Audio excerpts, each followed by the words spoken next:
Good evening, everyone, and welcome to this wonderful event. My name is Kestutis. This is my wife, Karolina, and we're here to present you with a couple morsels of Lithuanian music. And we're going to begin with a piece by Mikalojus Konstantinis Čiurlionis, the great painter and composer of Lithuania.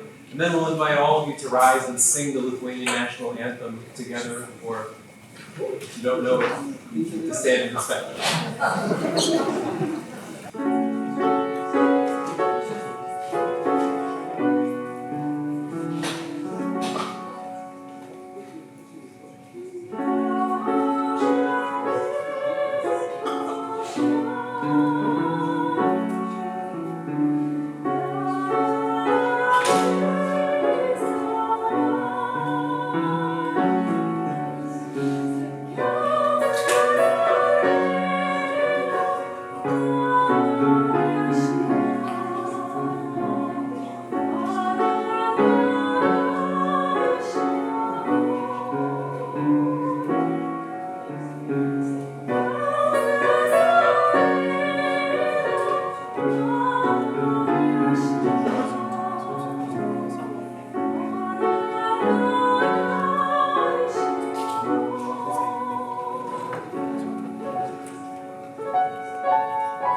Labas and Sveiki Advika. It's so kind and wonderful to welcome all of you here. I'm Estrida Orly Tantillo, president of the Newberry Library, and I'm relatively new to this role, and so it's especially wonderful for me to welcome you here tonight because I'd like to say that I have two main goals in my presidency, and one is to make sure that the Newberry is better known, especially internationally as well as locally, and to make sure that it's better used and more used. And I think we're accomplishing both of those goals so wonderfully tonight. So welcome. For those of you who are new to the Newberry, I just want to say that we have a remarkable collection of materials. We have one of the world's best map collections. We have 1.6 million books. We have over 500,000 of manuscript pages, over 27.5 miles of shelving of all of our materials. And one of the things that makes the Newberry remarkable is that we're a private institution, but we're completely free and open to the public. So anyone who is over the age of 14 is free to use our materials, attend our public programs, see our exhibitions. We're just here to serve the public and to make sure that the wonderful collection that we have is available to all of you. I also want to just say that for those of you who are interested in Lithuanian materials, we have a great number of materials that may be of interest to you. We have Lithuanian American history and culture in a number of our collections, especially those focused on the history of the book, genealogy and local history, and maps, travel, and exploration. As you may know, an exhibition of important Lithuanian books was held at the Newberry in 1999. We also hold a bookplate collection of a remarkable collector with over 4,700 bookplates designed primarily by Lithuanian artists. And I have to say that today, this morning, we had a wonderful collection presentation with the rector of Vilnius University looking at some of these remarkable materials. And I also want to say that this is especially meaningful to me because I am a Latvian American, so it's very nice to be welcoming fellow Balts here. And I feel a special, of course, connection closely to the culture and language and the history of Lithuania. So a special welcome on that account.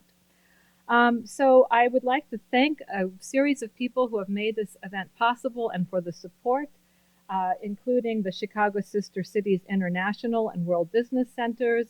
I want to thank Regina Gailushieta, especially for her work in arranging everything. I would like to thank for the support, generous support of the Rector Petrauskas and Vilnius University and library as well, and the Lithuanian Foundation for their generous support.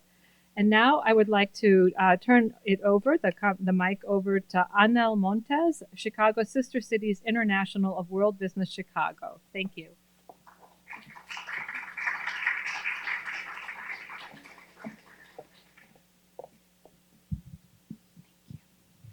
Thank you so much, Astrida. I'm so grateful to Newberry Library for hosting us today, but more importantly, for your partnership and support. For those of you who aren't familiar with Chicago Sister Cities International, we are part of World Business Chicago, the economic development agency of the city of Chicago. Chicago has the largest and most active sister city program in the US, with 28 sister cities and 700 members who are all volunteers who dedicate their time and energies to present events like the one we are here today. Our committees work on education, cultural, professional best practice exchanges, and business exchanges, which present countless opportunities for sister city exchanges like this.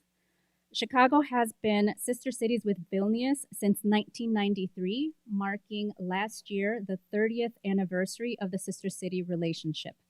Now we are celebrating the next 30 years and beyond, which is part of the reason why we are all gathered here today. On behalf of the city of Chicago, thank you for joining us and welcoming Professor Petrauskas to Chicago to help us celebrate 700 years of Vilnius as a fellow global city. This event and exchange would not have been possible without our volunteer committee and co-chairs. We rely on our volunteers who act as citizen diplomats. Please raise your hand if you are on the Vilnius committee. Thank you so much for all of your hard work. We are fortunate to have an amazing group of leaders from Chicago, Vilnius, and beyond, from all backgrounds, who drive our programming and build our partnerships with the support of our team. Thank you to Nina Goad, our program manager for the Vilnius Committee, for all that you have done for the relationship. And thank you to Terry Dalis Brunskis and Regina Geliashute for your incredible work and dedication as co-chairs of the Vilnius Committee. It's a pleasure for me to now ask Regina to the podium. Regina, thank you for your leadership in helping make this event come to fruition. I was witness to all the many hours that you spent trying to organize, and we are very grateful. Thank you.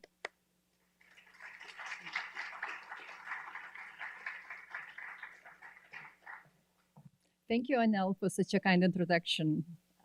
Greetings, dear guests. A warm welcome to all of you. My name is Regina Gailiashute. On behalf of Vilnius Committee, we as the co-chairs with Dr.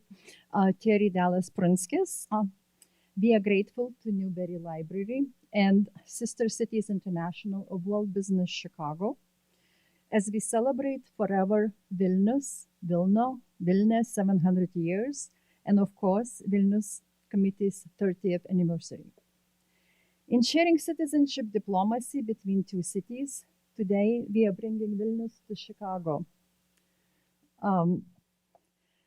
With its intellectual heart, Vilnius University, founded 445 years ago. As a graduate, I am very proud of it. On a personal note, I even attended kindergarten and its camps as a child. At this moment, from the depths of my heart, I am remembering and honoring two residents of Vilnius and Chicago, my mother, Jadwiga, and the former First Lady of Lithuania, Alma Adamkus, both of whom passed away last May. Who better could walk us through the history of Vilnius than our guest speaker, a Lithuanian historian and medievalist, Professor Rimvydas Petrauskas. He was inaugurated as rector of Vilnius University on April 1st, 2020. The fundamental role of the rector is to empower this university to be a prudent, creative community, grounded in trust and consensus. Paramount priorities include the orientation of studies toward the development of full-fledged creative personality, the strengthening the university's role in society and in the state. Professor Petrauskas holds a Doctor of Humanities from Vilnius University with research area of the Grand Duchy of Lithuania.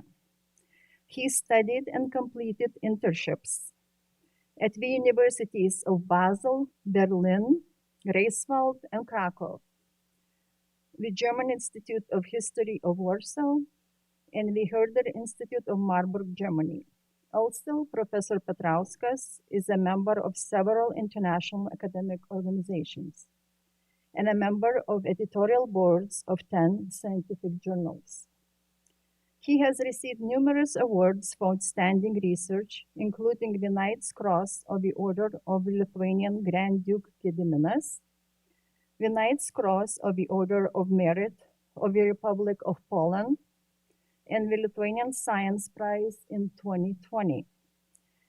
It is my distinct honor and pleasure to welcome accomplished academic and gifted intellectual Professor Rimvydas Petrauskas to share 700 years of tolerance and creativity in Vilnius. Before Professor Petrauskas speaks, the Newberry Library and Vilnius University would sign a cooperation agreement. Welcome both parties to signing, Astrida and Rimvydas.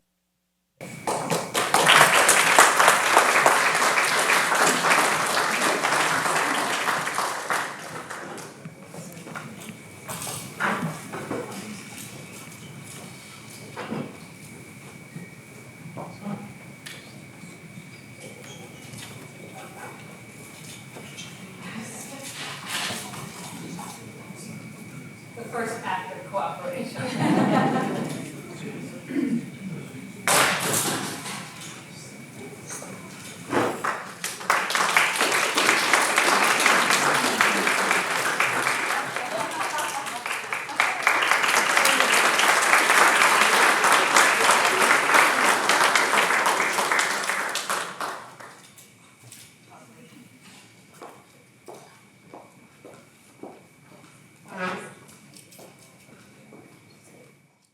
Greetings from Vilnius. I'm happy to congratulate the Newberry Library and Vilnius University Library on signing the cooperation agreement. This partnership will contribute to sharing knowledge on the diverse cultures of the United States and Lithuania. I was glad to visit the Newberry Library and explore your priceless collection. And it was captivating to discover it contains the same rare books published in Königsberg that are also kept at Vilnius University Library. I believe that Daniel's Klein's Grammatica Lituanica and Kristijonas Gottliebas Milkus dictionary illustrate how the great mission of preserving cultural heritage unites institutions and nations. I thank all those working at Newberry Library and invite you to visit the 700 years old Vilnius. So, good afternoon, ladies and gentlemen. I'm delighted, I'm very happy to be here and to thank all organizers and to talk about the city to you, the city where I was born, where I grew up, where I have spent almost all my life and which I adore. It's not easy to talk, to speak, to tell 700 years history in just over 1 hour, but I will try to do it. So let's start with introduction. And the name Vilnius was first mentioned in 1323 in the Grand Duke of Lithuania Gediminas' correspondence to North German cities.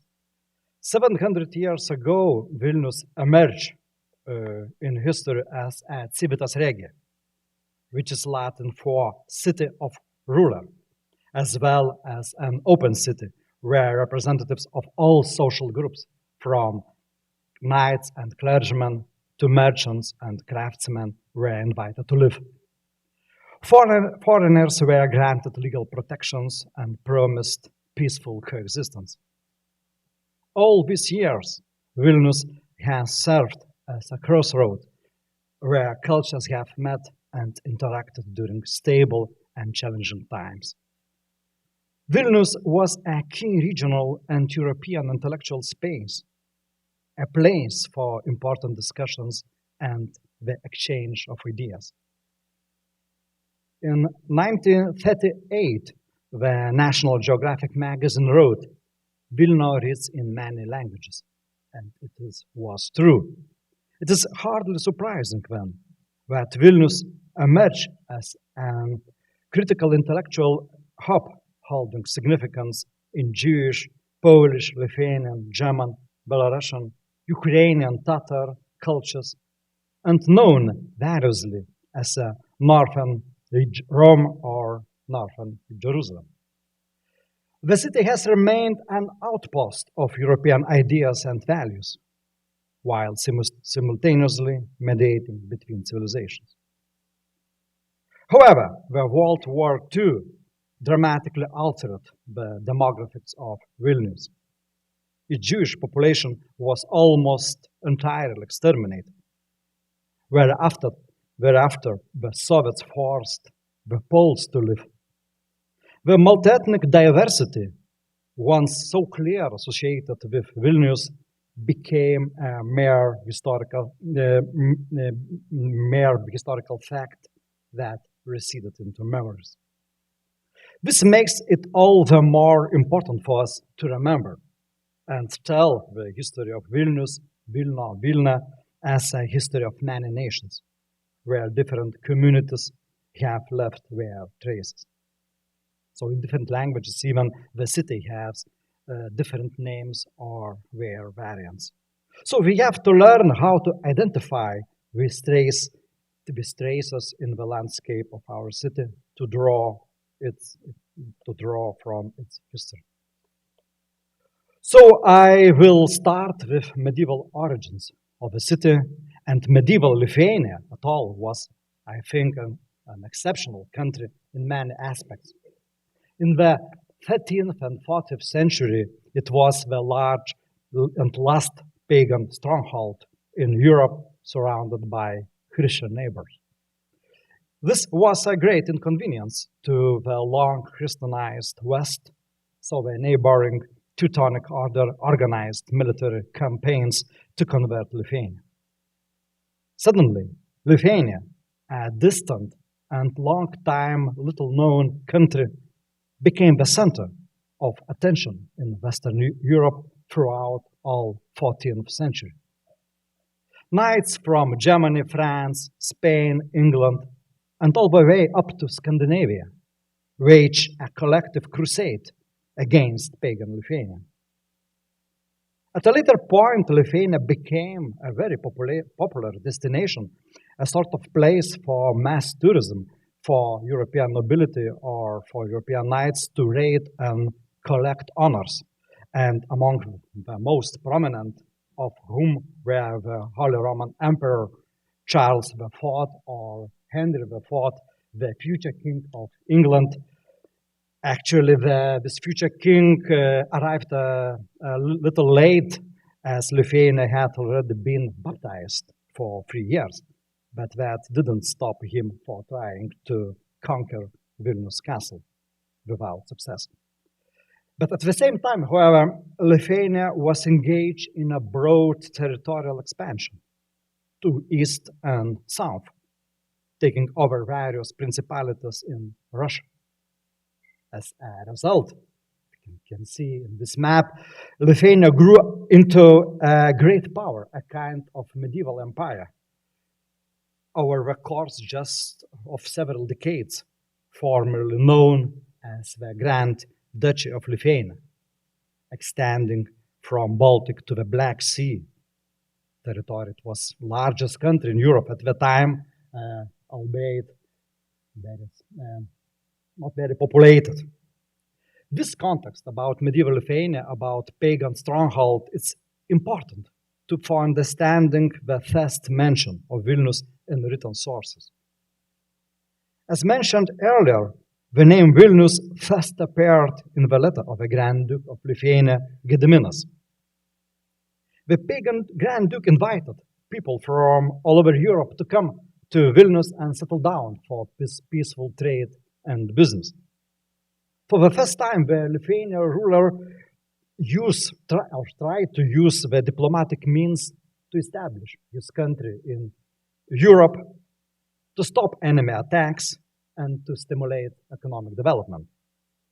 And now, focusing more on Vilnius, on history, on the beginning of history of Vilnius, it's very important that this fusion of three communities, Lithuanian, German, Ruthenian, Old Russian, gradually emerge in Vilnius given its geopolitical location between the west and east, as well as an openness of the pagan rulers. So from the very outset, Vilnius was both political center of the state, Lithuanian metropolis, and an international community of its citizens. With the demise of every monarch, Lithuanian dukes were frequently involved in such kind of a game of thrones competition that culminated with one outcome. Namely, whoever controlled Vilnius became the Lithuanian monarch. The choice of Vilnius as a political center of a state was probably influenced by the geographical conditions of the landscape. We can see this landscape from the air. So that is to say, it's hilly terrain and being located on the confluence of two rivers. But as a result of the country's territorial growth, Vilnius suddenly found itself on the western edge of the state. But how Vilnius became an European city, or what makes city the city? So multi-ethnic, multi-confessional Vilnius was involved in the intensive communication of the region, and its geographical location made it place It's a place where Eastern merchants could meet traders coming from the west and north. The different parts of the city, German, Ruthenian, Lithuanian, were spatially integrated, with Orthodox and Catholic churches standing side by side, and people of different faiths were linked by kinship and trades. The Polish-Lithuanian Union at the end of the 14th century, as the Lithuanian Grand Duke Jogaila became King of Poland, so led to the Christianization of this last pagan stronghold, last pagan state in Europe, Lithuania, and the main impetus for the city's development came with the baptism and the new right of self-determination, also known as German right. It is in broader context as typical European city right of self-determination granted by the King of Poland and Grand Duke of Lithuania, Vladislavas II Jogaila, to the citizens of Vilnius in 1387. This right of self-government meant legal immunity for the urban community as semi-autonomous entity whose citizens enjoyed personal and property rights, subject to their own court and council.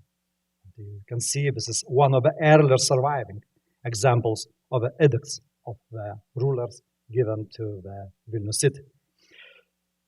This introduction, the introduction of the right of self-government, significantly boosted the development of the city and contributed to the emergence of a new social status and identity. By the beginning of the 16th century, Lithuanians were already familiar with the prevalent European sentiment towards urbanization, which is best summarized with the common adage, city air sets you free. Following in the footsteps of Western European cities, various corporate urban communities such as fraternities and guilds were created in Vilnius, which featured professional, confessional, social support, and other networks. The city's novel heraldry strongly reflected its political identity as an urban entity, inhabited by a vibrant community of citizens. This oldest surviving seal of the Vilnius city councillors dates back to 1444 and depicts Saint Christopher as a symbol of Lithuania's recently undergone Christianization.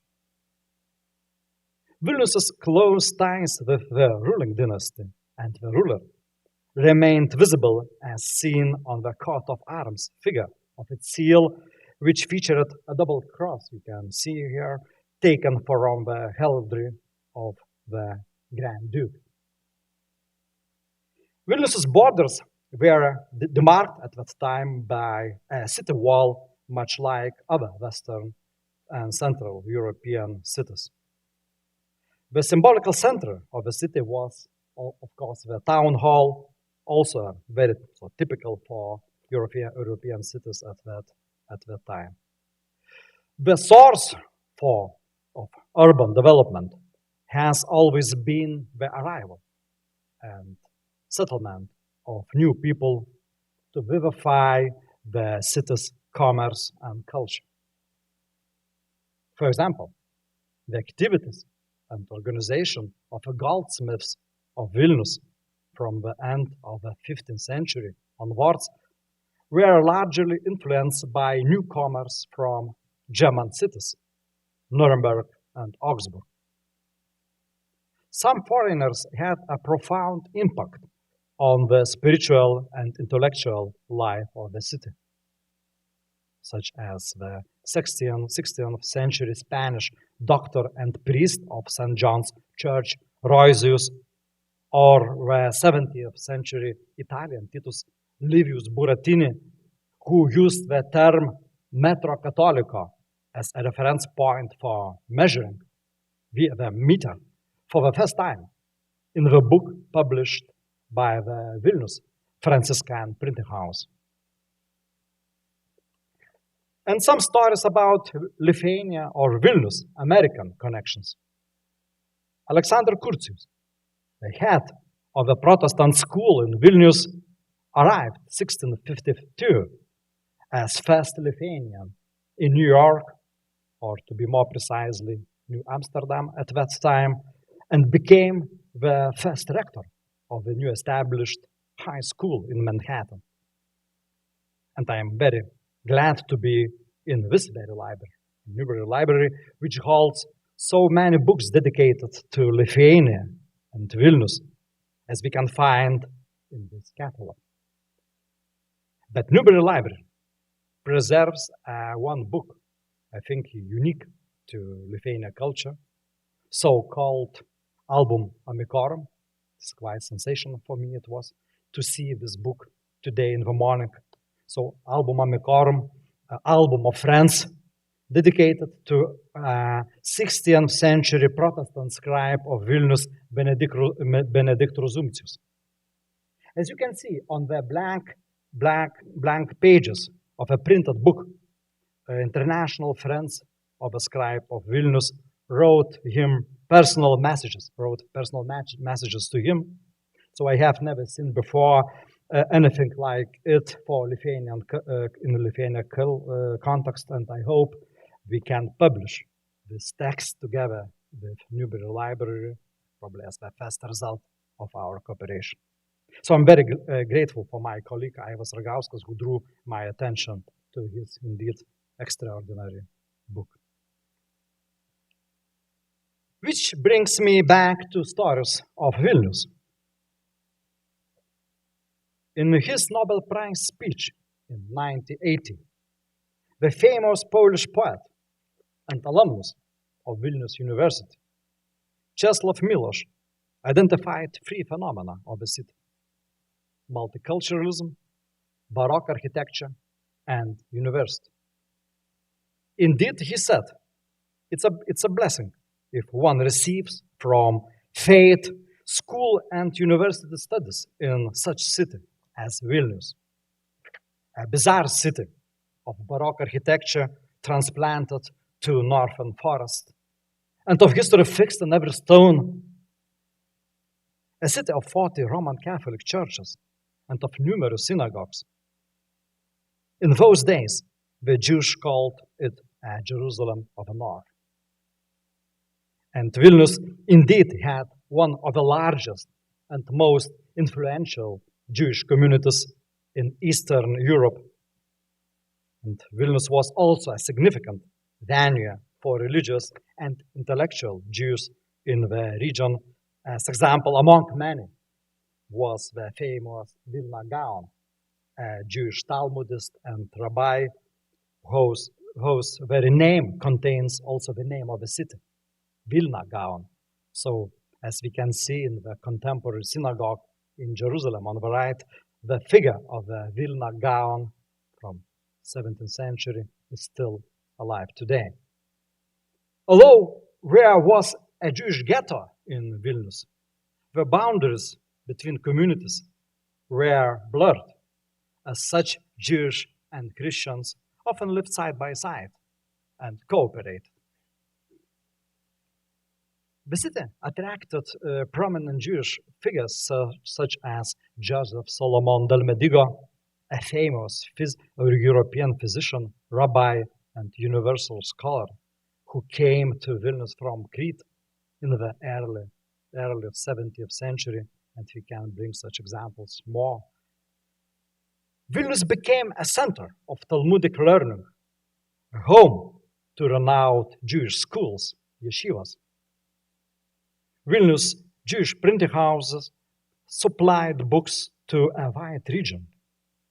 For example, the father and son Strashun collection of books eventually became one of the most famous Jewish libraries in the world. The importance of Vilnius for the global Jewish culture is demonstrated by the establishment of the Ivo Institute of Jewish Science in 1925. the first scientific institution to conduct research in Yiddish language. YIVO relocated to New York in 1940, where it continues to operate.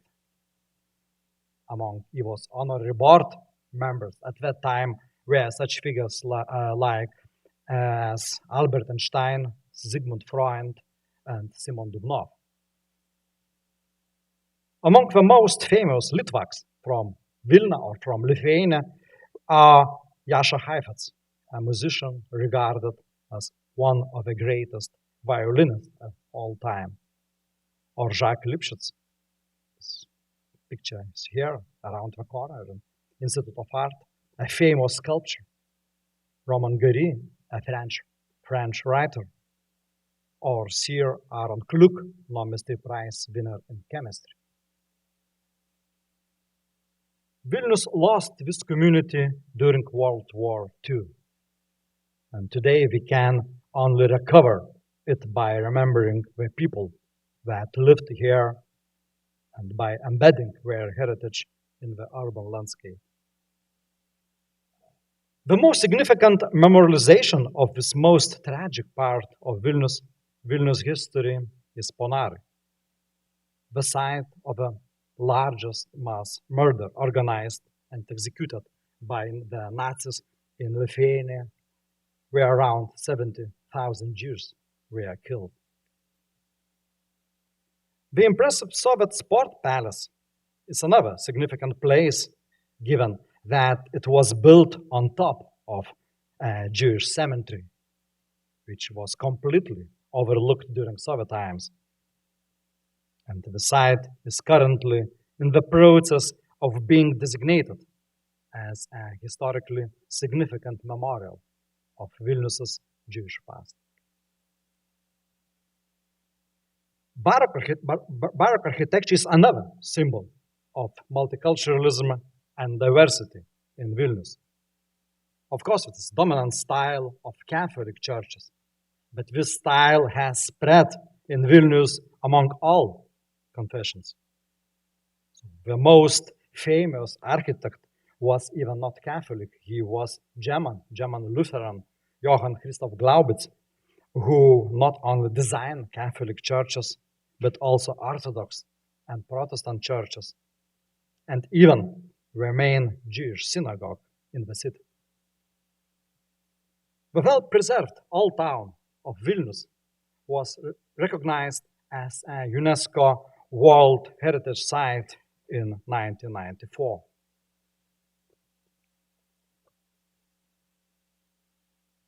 And for 445 years, Vilnius has also been a university city.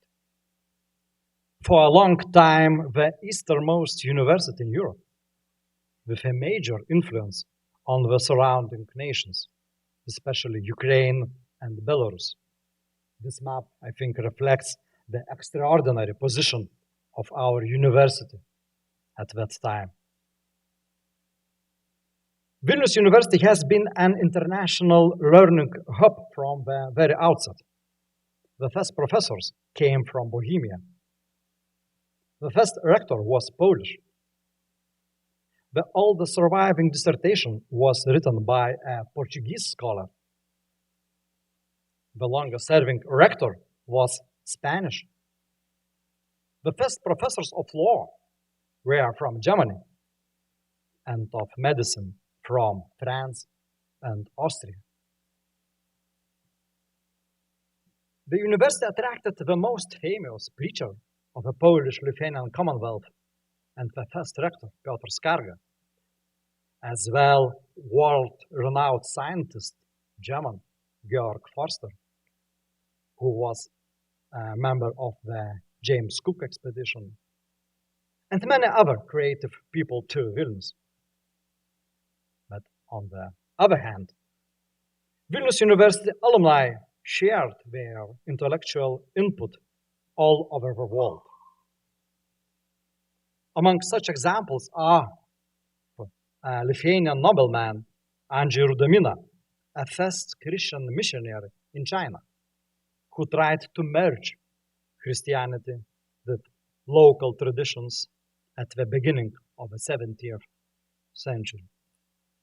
Or another alumni, Ignacy Domeyko, who spent the most of his post-university life in Chile, where he founded the University of Santiago and inspired the exploration of the country's geography, geology, and mineralogy, and is still the iconic person in this country. The poet Adam Mickiewicz, also next alumni of Vilnius University, became by the most renowned Polish author until present day. And already mentioned, Czesław Miłosz recalled fondly on his academic life in Vilnius during his Nobel Prize speech in Stockholm. The Latin words inscribed on University's observatory, which happens to be the 5th oldest academic observatory in Europe, is used today at our university as a slogan of contemporary Vilnius University. You can see on top inscription, Hinc itur ad astra, which is Latin for "from here a way leads to the stars." It is the university's everlasting motto and inspires the constant pursuit of excellence. Vilnius remained the spiritual capital of Lithuania during the periods of Russian occupation in the 19th and 20th centuries.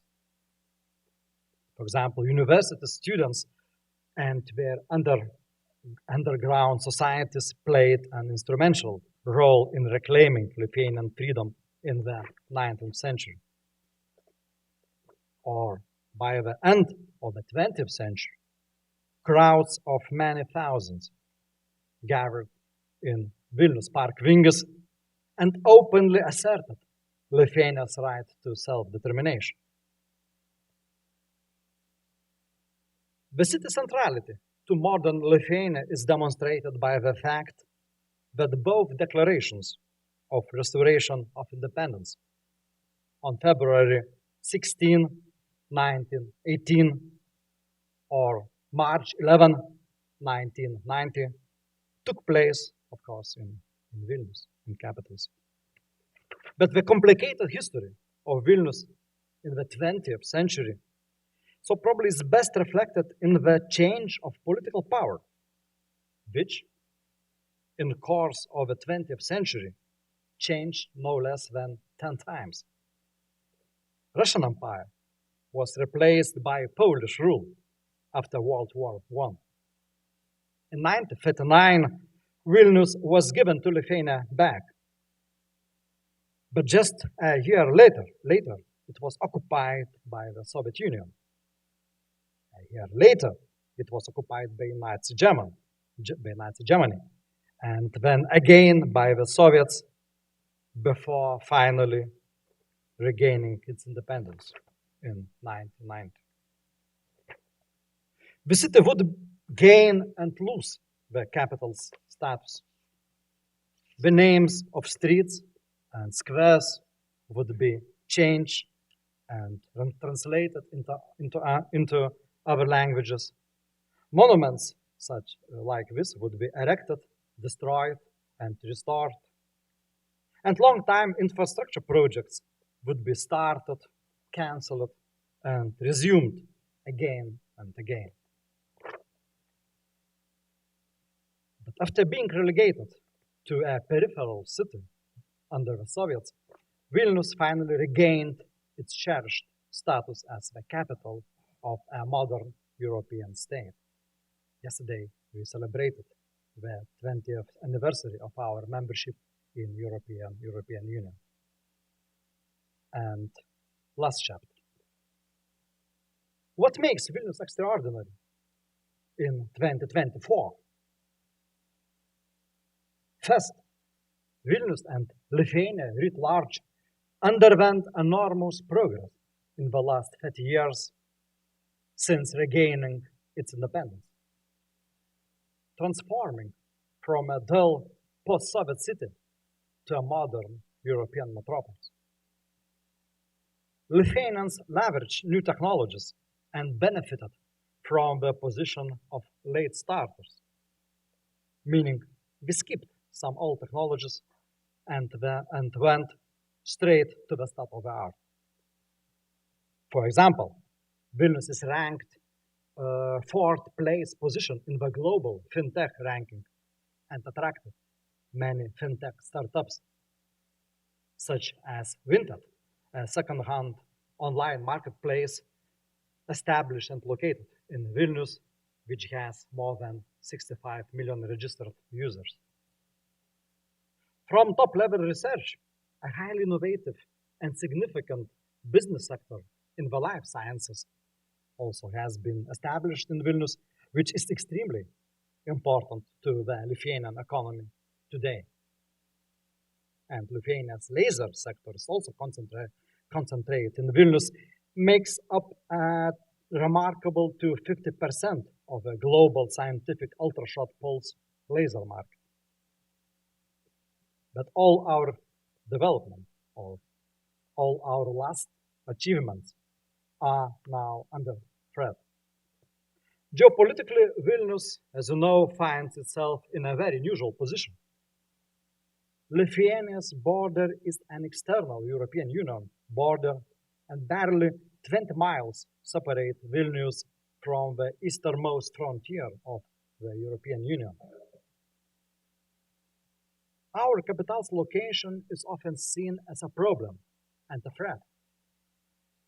But history also teaches us that the border region has always been not just a zone of conflict, but also a zone of contact. And I am convinced that Vilnius has the potential of a European intellectual center, where important European narratives emerge and political decisions are made. Vilnius is a perfect venue for geopolitical studies, as well to learn languages and gain different experiences. The changes in the geopolitical situation in the region could be demonstrated, for example, by the fact that Germany is military backed in Lithuania now after 80 years, albeit in a completely new peacekeeping capacity. Germany is now to Lithuania more or less that the United States was to Germany post-World War II. But more important to say that our tradition of tolerance is reflected in our international sense of collective responsibility and foreign policy, which are based on values and principles, as exemplified by our support for Taiwan, among other distant countries, with populations that yearn for freedom as we once did before the 1990s. I was just in Taiwan, where I had a great opportunity to meet and speak with people going through such opposite struggles. Indeed, it is difficult, if not impossible, for people to taste freedom and not gravitate towards it, especially when taken away forcefully.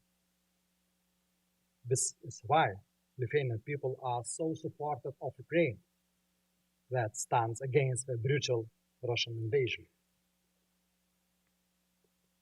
So, as I come to the end of my presentation, despite all the changes, I think our city still embodies the values set out in the 14th-century letter of Grand Duke Gediminas: tolerance, multiculturalism, and creativity. We were privileged to host the easternmost NATO summit last year as one of the most symbolic and historically significant events in our recent history.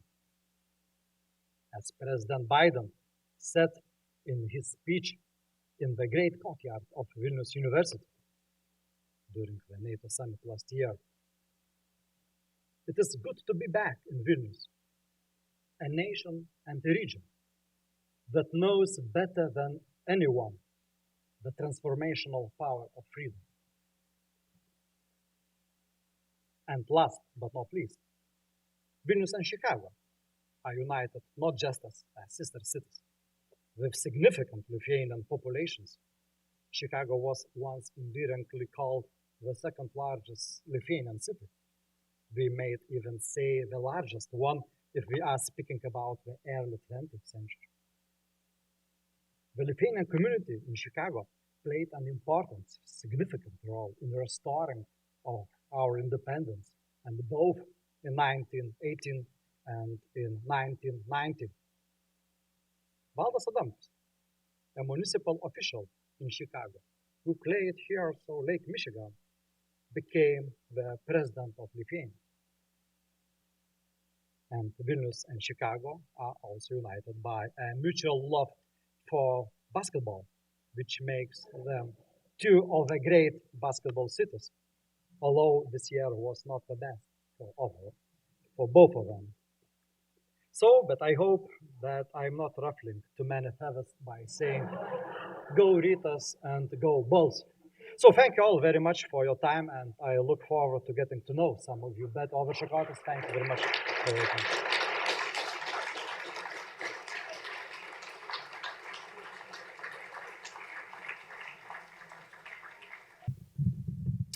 Good evening, everybody.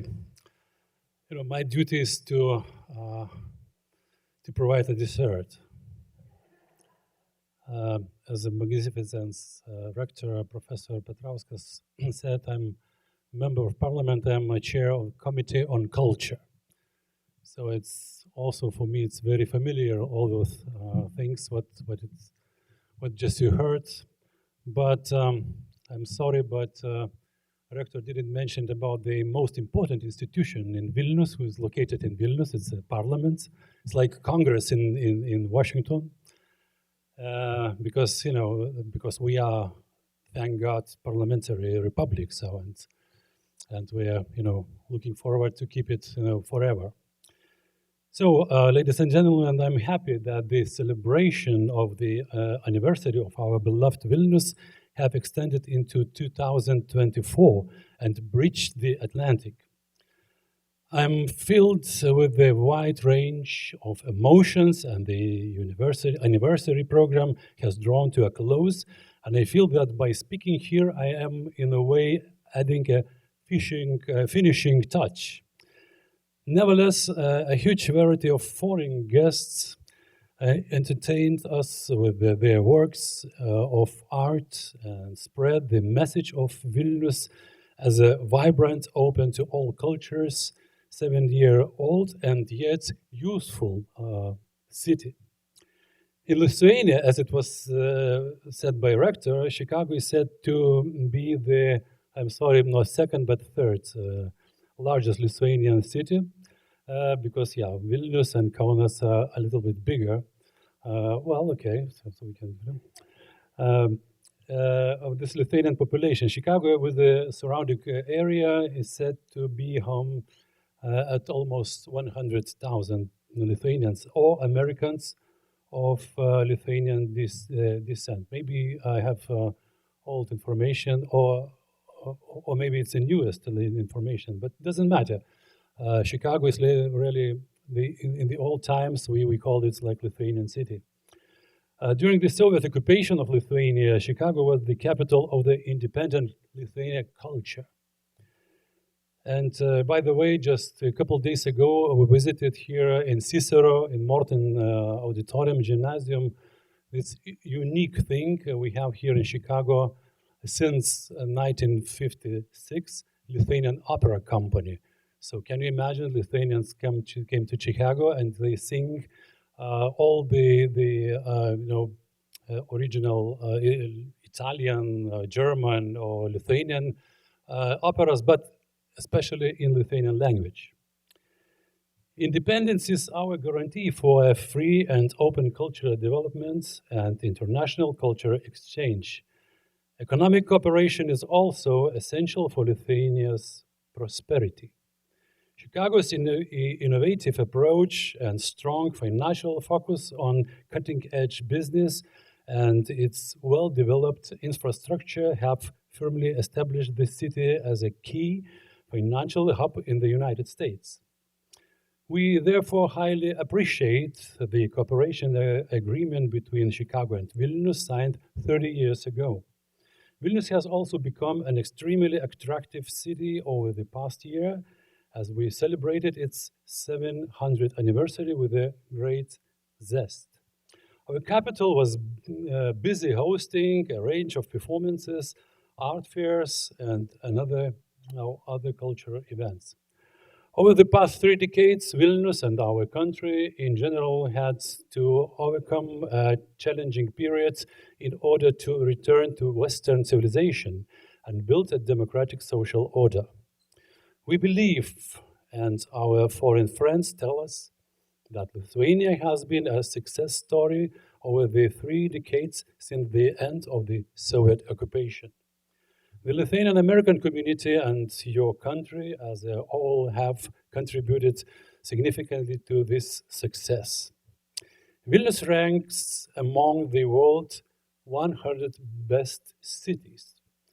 For the first time in history, Lithuanian capital has achieved this symbolic distinction, noteworthy accomplishment following several years of successive setbacks. In addition to the successful celebration of its 700th anniversary, Vilnius has been recognized for the smooth organization of the NATO summit and impressive marketing campaigns. Moreover, the city has seen a steady increase in the numbers of tourists. In 2023, over the 1 million tourists visited Vilnius, a beloved destination for all Lithuanians. I wonder how many of them came from Chicago. So if you was not there, so you are welcome. Go to Vilnius anytime. Ladies and gentlemen, as I convey the greetings from my colleagues in the Lithuanian Parliament in Vilnius, let me stress that the face of geopolitical threats, it is essential that the cooperation between Chicago and Vilnius results in a stronger cooperation between the United States and Lithuania, in particular in the fields of defense industry. So I wish prosperity to all of us and victory and peace to Ukraine. Thank you for your attention and be happy.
Thank you so much for being here. Our final song is about Vilnius. It's called Vilnius Mosaica. It's a mosaic of Vilnius. And we hope you enjoy it.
Lauksiu prie Vilniaus, prie pasakų miestų, kur teka